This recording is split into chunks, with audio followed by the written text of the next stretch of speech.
الحمد لله وكفى وسلام على عباد الذين اصطفى ما بعد. أعوذ بالله من الشيطان الرجيم. بسم الله الرحمن الرحيم. قال الله تعالى في كتابه والعصر إن الإنسان لفي خسر إلا الذين آمنوا وعملوا الصالحات وتواصوا بالحق وتواصوا بالصبر. صدق الله العظيم. قرآن لیدونکو السلام علیکم ورحمۃ اللہ وبرکاتہ. په تیر درسونو کې او په تیر درس کې موږ او تاسو د ایمانیاتو په اړه خبره وکړه چې ایمان شپږ ارکان لري. په دې شپږ ارکانو کې تر ټولو مهمترین رکن چې کوم یو دی هغه ایمان بالله دی، په الله باندې ایمان لرل. او د ایمان نه موږ تاسو مخکې بار بار دا خبره تکرار کړه چې د ایمان نه مطلب اصلي معرفت او شناخت. ایمان دا معنی چې موږ تاسو خپل رب او خپل خالق وپېژنو، چې کله وپېژنو بس د ایمان مسله به حل کېږي سړي ته.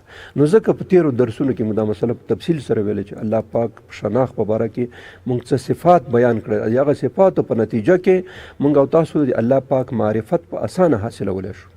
تیر درس کې دینه مخکې درس چې کوم یو هغه موږ په دې کې ویل چې په ایمان کې پنځمه خبره دا و چې د الله پاک سره موږ او تاسو مینه او محبت ولرو.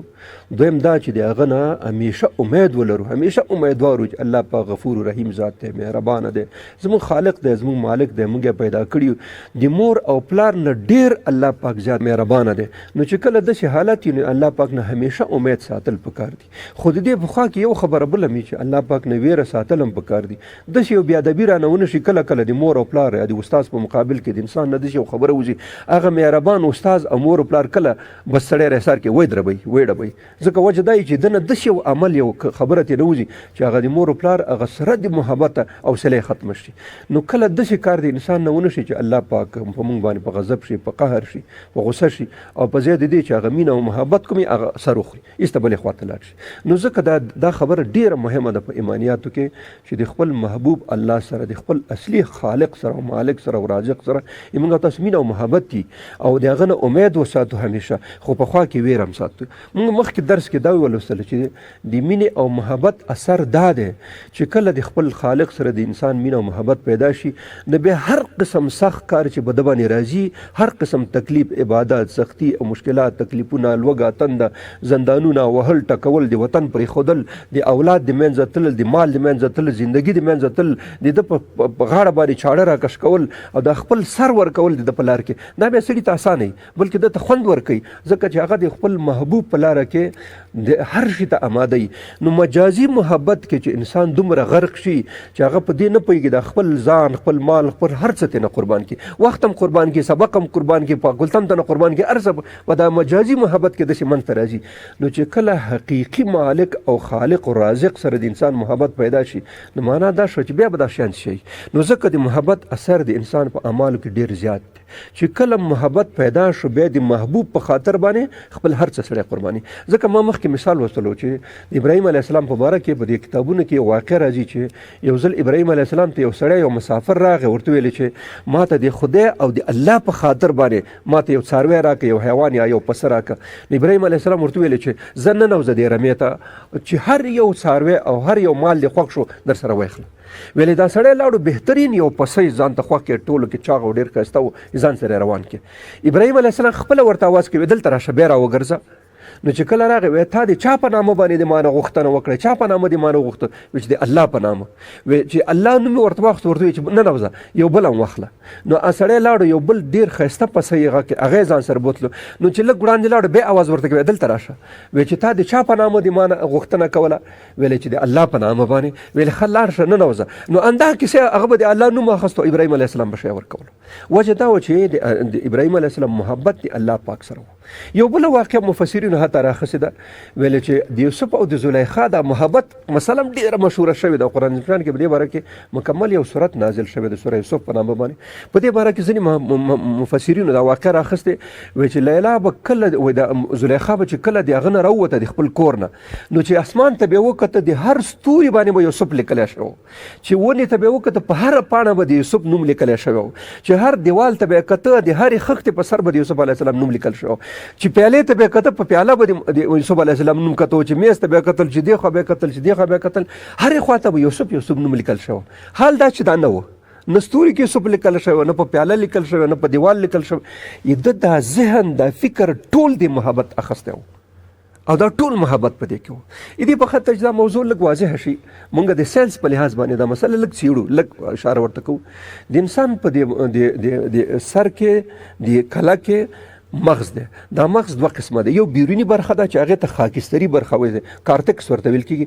د هغې نه لاندې یو بله برخه ده سپینه، چې که تاسو مغز واخلئ او دا مغز داسې په چاړه باندې پرې کړئ نو بیرونی خاکستري ایراییزه برخه د لاندې بیا سپین ده. دا سپینې برخه ته میدولا وایي. د میدولا په منځ کې یو خاص سیستم دی، لمبیک سیستم ورته ویل کېږي. په دې لمبیک سیستم کې بیا ځانته غوټې دي. په دې غوټو کې یو غوټه د هایپوتالاموس په نامه سره یادېږي.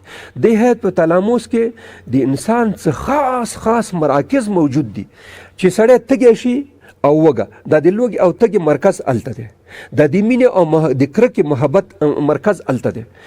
تاسو به یو تجربه لرئ، چا سره چې تاسو کرکه پیدا شي، هغه پیدا شي، نو که د هغه نوم درته نه اخیستل کېږي، بس دا زړه دې داسې یو قسم بد غوندې شي چې دا سړي نوم درته واخلي.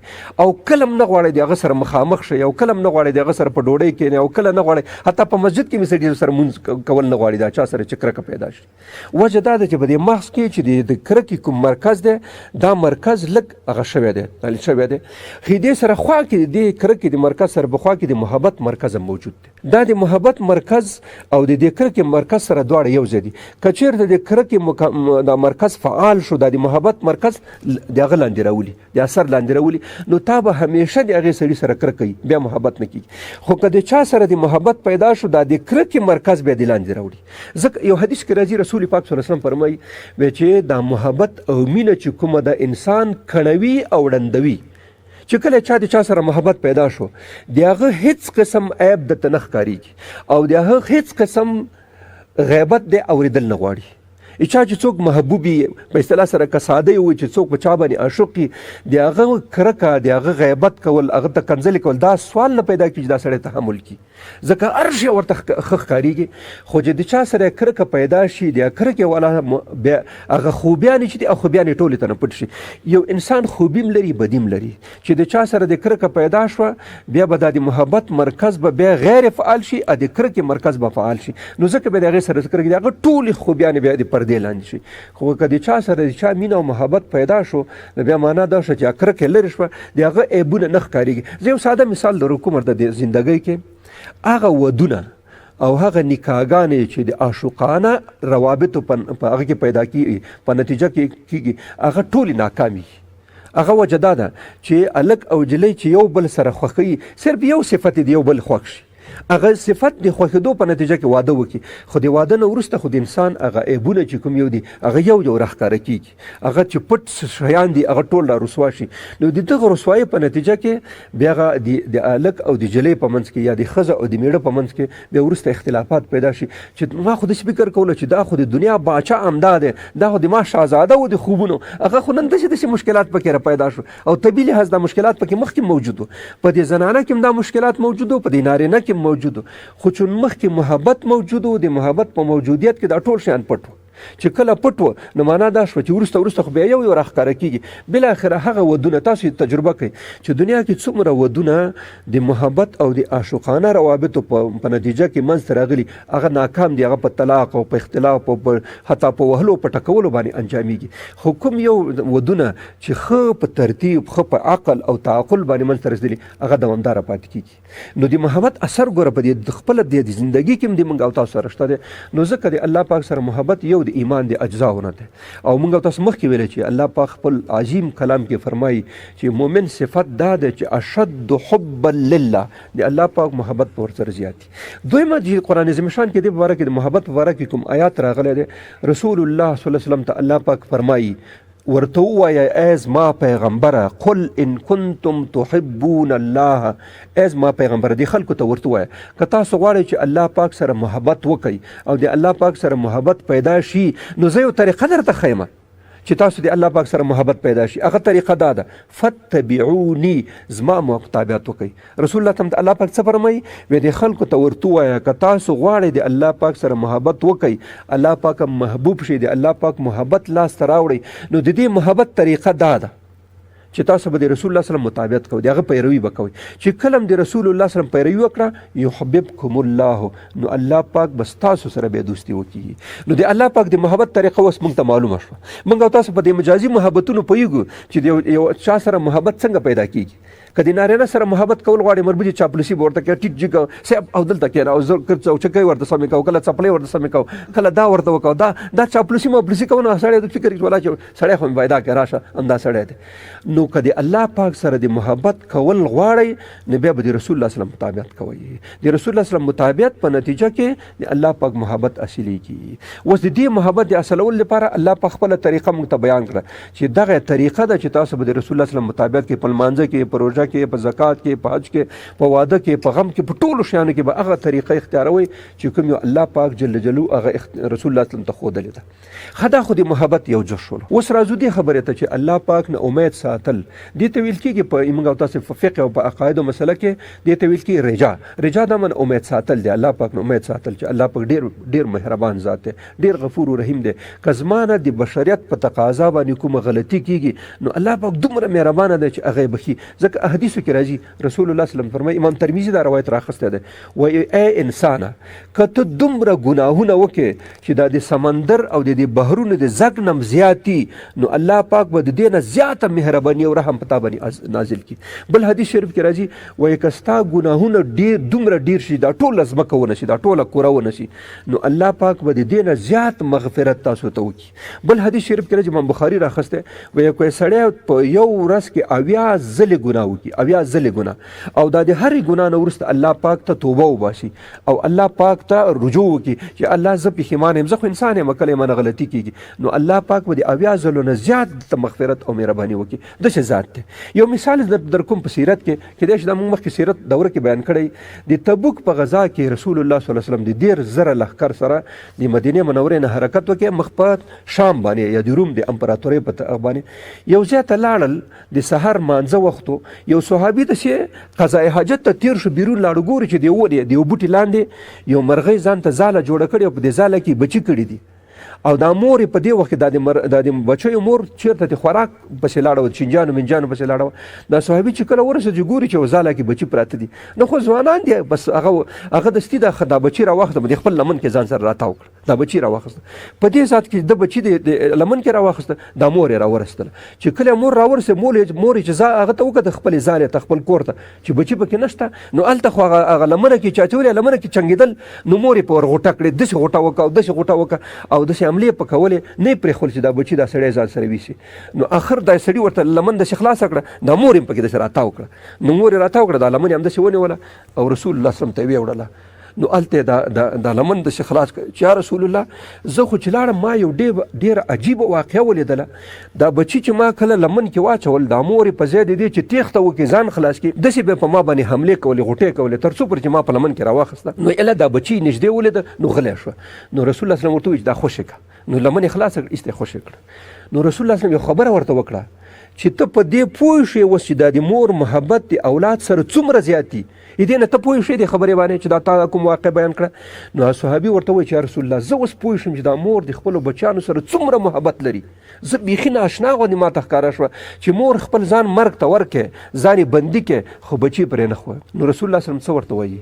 وایي ګوره دا کوم محبت چې دې مور د دې خپلو بچیانو سره لرلو، د دې نه 80 چنده الله پاک د خپل بندګانو سره محبت لري، مینه لري او دومره مهربانه دی. نو تاسو به فکر وکړئ چې د خپل مور محبت د ماشومانو سره څومره دی، 80 چنده د الله پاک محبت د خپل بندګانو سره دی. دا یو واقع ده. دویم واقع امام بخاري راخسته په خپل کتاب کې صحیح البخاري کې، وایي چې یو ځل بندیان راوستلی شو. په دې بندیانو کې یو ښځه راوستلی شوه چې د هغې نه ماشوم ورک شوی و. په دې هغه کې خو ډېر بندیان ورته ډېر زیات کسان وو، 6,000 15,000 کسان وو. په دې منځ کې یو ښځې نه خپل ماشوم ورک شو. وایي چې کله ورک شو دا مور داسې لیونۍ غوندې ګرځېده، دلته منډه کوه دلته منډه کوه دلته منډه کوه چې ماشوم یې لټولو. وایي بالاخره په دې خلکو کې د خپل ماشوم پیدا کړي. چې کله پیدا کړ دستي زر راونیول ماشوم دستي سینې ته واچولو او دومره ورته مچې کوي او ورته هغه کوي ځان پسې سولوي چې دا ماشوم پیدا کړي. رسول الله صلی الله علیه وسلم د صحابه ورته وویل چې هلته ښځې ته ګورئ تاسو متوجه شئ دا ښځه څه کوي. نو دا ښځې به دا بار بار دا ماشوم مچې کولو او د سینې پسې به کلک نښلولو. نو دلته رسول الله صلی الله علیه وسلم د صحابو نه پوښتنه وکړه چې تاسو نه زه یو پوښتنه کوم دغه مور چې دا ماشوم ترې نه ورک شوی و او چې کله پیدا شو دستي سینې ته واچولو او دستي دونه محبت امینه ورته وکړه بار بار ښکل کوي بار بار یې مچې کوي دا به د خپل ماشوم تنور ته او اور ته واچوي. صحابه ویل چې دا چېرته کېږي هغه بیچاره پسې لیونی شوی وه او دی به یې رخلي دا به اور ته اچوي. وی همداسې خبر الله پاک دی. الله پاک باندې دا بندګان دي دغه نه هم ډېر ګران دي. دا مور باندې چې دا خپل ماشوم څومره ګران و د دې نه الله پاک باندې خپل بندګان ډېر ګران دي. نو چې خپله څوک ځان اور ته وانه چوي الله پاک کله هم څوک اور ته نه اچوي.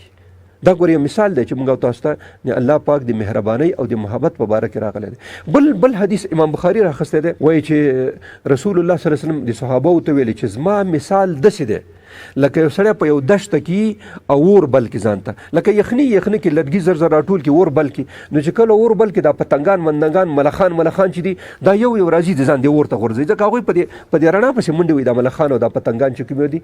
رسول الله صلی الله علیه وسلم فرمایي چې دا کوم سړي چې اور بل کړی دی دا کوشش کوي دا پتنګان راځي دا پتنګان کله دې خوا ګوي کله دې خوا وي چې دا اور ته ځان خطا نه کړي او دا ملخان چې راځي نو ملخان دې خوا کوي.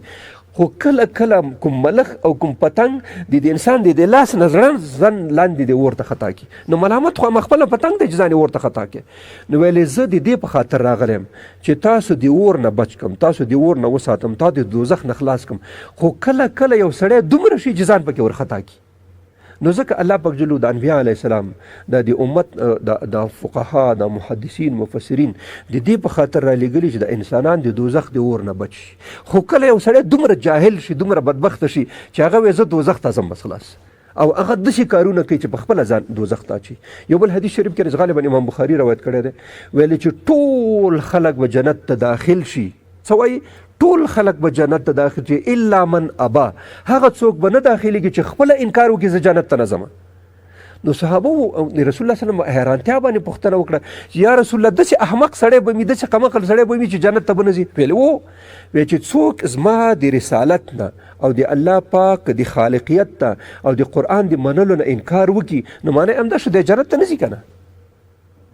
بل حدیث راغلی دی رسول الله صلی الله علیه وسلم فرمایي چې الله پاک جل جلاله داسې مثال لري لکه یو دسترخوان یې غوړول لوی مېلمانه یو خان دی ډوډۍ کړې ده او ټول خلکو ته اعلان وکړي په ټلویزیون کې اعلان وشو چې پلانکي سړي ډوډۍ کړې او ټول خلک دې ډوډۍ ته راشي. دا ډوډۍ به هر سړی وخوري مګر هغه سړی به یې نه خوري چې هغه نه راځي. یو سړی په بازار کې اعلان شوی دی چې پلانکي ځای کې ډوډۍ ده او ډېره ښه ډوډۍ ده او داسې ډېر ښه لوکسه ډوډۍ ښه شوې ده او هر څوک راتلی شي ډوډۍ خوړلی شي. نو یو سړی وایي چې زه نه راځم چې نه راځي خامخا به ډوډۍ نه خوري. نو موږ او تاسو ویلې چې د ایمان په ارکانو کې د ایمان په داخل کې څه خبرې داسې دي چې هغه ډېرې ضرور دي.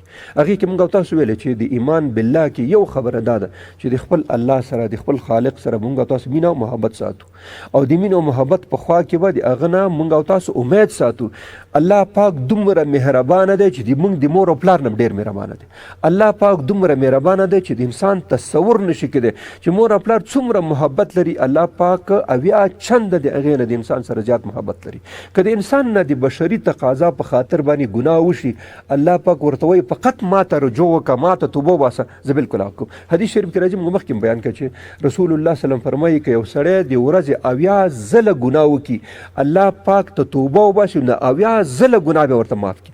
ګوره بل حدیث حضرت ابوبکر صدیق یو حدیث روایت کړی دی وایي څوک چې د ګناه نه توبه وباسي التائب من الذنب کمن لا ذنب له وایي څوک چې د ګناه نه توبه وباسي د هغې معنا داسې ده لکه د سره چې د سړي ګناه نه یې کړی. معنا ده چې کله انسان نه ګناه وشي دا ملایکې کرام کاتبین هغه ځان سره لیکي خو چې کله توبه وایسته الله پاک بیرته خط پرې راکش کړي. لکه موږ او تاسو هغه پنسل پاک لرو چې یو شی ولیکو بیرته پنسل پاک پرې راکش کړو د انسان په عملنامه کې ولیکل شو د سړي ګناه وکړه خو د هغې نه وروسته الله پاک ته توبه وایسته الله پاک ته رجوع وکړله نو الله پاک بلته تخته پاک راوخل ایسته پاکي د هغه پنسل پاک.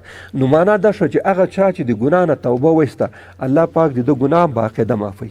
د کرام کاتبین په باره کې یو خبره راځي چې یو په ښي طرف ناست دی یو په چپ ته. دا ښي طرف چې دی دا مشر دی، دا چپ طرف کشر دی. دا چې کله انسان ښه عمل نیک عمل وکړي هغه د ځان سره ولیکي، مونځ وکړي، خیرات وکړي، پلانکې وکړي. دا چپ طرف وظیفه دا ده چې کله انسان ګناه وکړي دی لیکي، خو چې کله لیکي دې سړي نه به اجازه اخلي، د بلې ملایکه نه. چې کله ګناه ترې نه وشي دا ورته وایي چې ویې لیکم نه مه لیکه. سهار یو سړي ګناه وکړه، نو چې غرمې وخت شي دا 10 بجې شي دا ملایکه ورته وایي چې ویې لیکم صاحب، وایي چې نه. چې 12 بجې شي بیا ورته صاحب ویې لیکم، وایي چې نه. چې 2-3 بجې شي بیا ورته ویې لیکم، اوس داسې نه چې ناوخته شي نه مه لیکه. چې مازدیګر مانځه وخت شي او مازدیګر مانځه کې دا ملایکه واپس ځي ټولې دا راپور هلته وړي، نو هغې وخت کې دا ورته وایي چې ویې لیکم یا اوس ولیکه. ګوره د مازدیګر تر مانځه دا بله اجازه نه ورکړي چې دا شی ولیکه، ځکه وایي کیدای شي په دې منځ کې دا سړی توبه وباسي. بیا که بل پر دا راپور هلته ورسېدو، هلته د الله پاک دربار کې شو، دې سړي توبه وویسته، نو الله پاک بیا ورته مغفرت کوي، بیا هم هغه شی پرې راپاتې. نو ځکه د الله پاک مهرباني زښته ډېره زیاته ده. همیشه انسان باید الله پاک ته داسې هغه امید ولري چې که هر قسم ګناه مانه وشي چې الله پاک ته توبه وسم هغې قبلوي. او بل دا دی چې که مانه ګناه وشو او ما توبه ویسته نو دا ګناه زما پسې حسابېږي نه. الله پاک دې مونږ ته دا توفیق او هغه راکړي چې مونږ دا تصور په ذهن کې او په مغز کې دا پیدا کړو چې الله پاک ډېر زیات مهربانه دی، ډېر زیات غفور رحیم دی. که هر قسم ګناه وشي خو خبره دا ده چې مونږ صرف الله پاک ته توبه وباسو، نو کیدای شي الله پاک مونږ ته مغفرت وکړي او ګناه راته معاف کړي. واخر دعوانا ان الحمد لله رب العالمین.